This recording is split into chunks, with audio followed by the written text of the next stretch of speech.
naman. Yun, no? Ano? Ready ka na ba pumunta sa first destination natin? Oo naman. Kaya lang, Kuya Jed. Nagugutom na ako. Baka pwede kain mo na tayo. Malapit lang yung pupuntahan natin eh. Sige na. Sige na nga. Sige, tara. May bagong bukas na kainan dyan sa Delta. Diba, nag-request pa. Tara.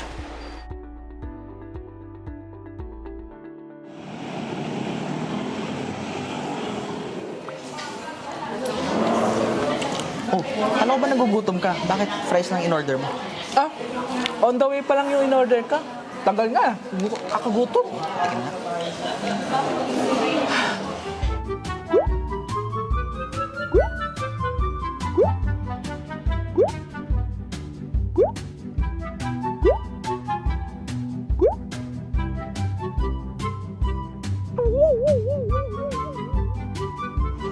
Sigurado ka ba dyan, paring Lloydie?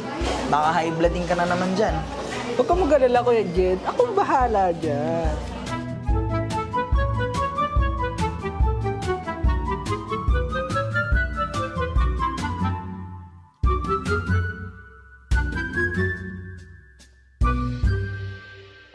Paring Lloydie. Paring Lloydie. Paring Lloydie. Paring Lloydie. Paring Lloydie. Uy, ano na nangyari sa'yo? Kamusta ka na? Ano nangyari? Nasaan tayo, Kuya Jed? Nasaan ako? Hindi ka kasi nakinig sa akin kanina eh. Pagkatapos mong kumain ng sobrang dami, hinay blood ka. Ako pa nagbitbit sa isa sa sasakyan. Mabuti na lang at laging handang tumulong ang Lighthouse Bible Baptist Church Cainta.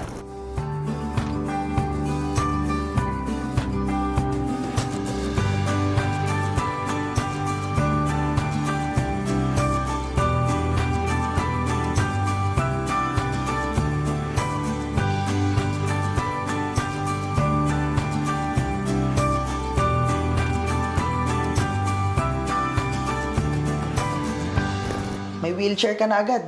Nache-check pa yung BP mo. Oo naman. Laging handa ang Lighthouse Bible Baptist Church Cainta. Kung kaya nga, Mark? Ito pa. Ayan, may tubig ka pa oh. Para talagang gumaan na yung pakiramdam mo. Thank you po. At alam mo ba, yung wheelchair na gamit mo ngayon, yan pa yung ini-sponsor pa ng Johnny and Friends noong nakaraang God is Able Wheels for the World Caravan 2023. Buti na lang po, mayroon kayong available na wheelchair na pwedeng magamit. Kaya maraming salamat po, ah. Wala nga naman. Tunay nga ang biyayang ibinigay sa atin ng Panginoon ay hindi lang nagliligtas, mayaman, kumpleto, at proactive, kundi operational din. Dahil ito'y malayang dumaloy sa ating Senior Pastor Ruben Abante sa pamamagitan ng The Great Lighthouse Foundation Incorporated patungo sa ating partners na God is Able, Johnny and Friends, Persons with Disability Office, LGUs, at siyang ikinilos nga ng buong Lighthouse Bible Baptist Church Cainta para sa ating mga kababayang differently abled. At hindi yan doon natatapos dahil nagsagawa din tayo ng follow-up work sa mga recipients at kani-kanilang pamilya at ang iba nga'y naging bisita na sa church at ang iba'y tumanggap na rin sa Panginoong Hesus at kasama na natin naglilingkod sa Kanya.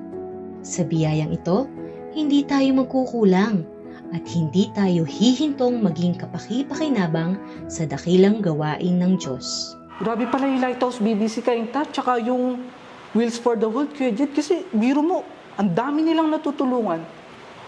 Siguro will ng Panginoon na ma-high blood ako para magamit ko tong wheelchair na to. Kasi ang tagal-tagal lang hindi nagagamit to. Ano yung narinig ko na kalooban ng Panginoon na ma-high blood ka?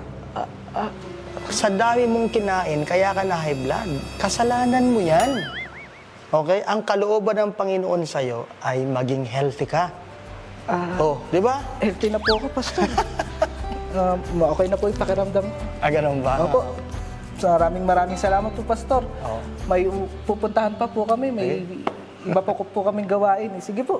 Iwasan yung mga bulalo-bulalo na yan. Yung isaw-isaw na yan. Ha? Opo. Ingat kayo, ha? Sige po, maraming salamat po. Okay, bye-bye.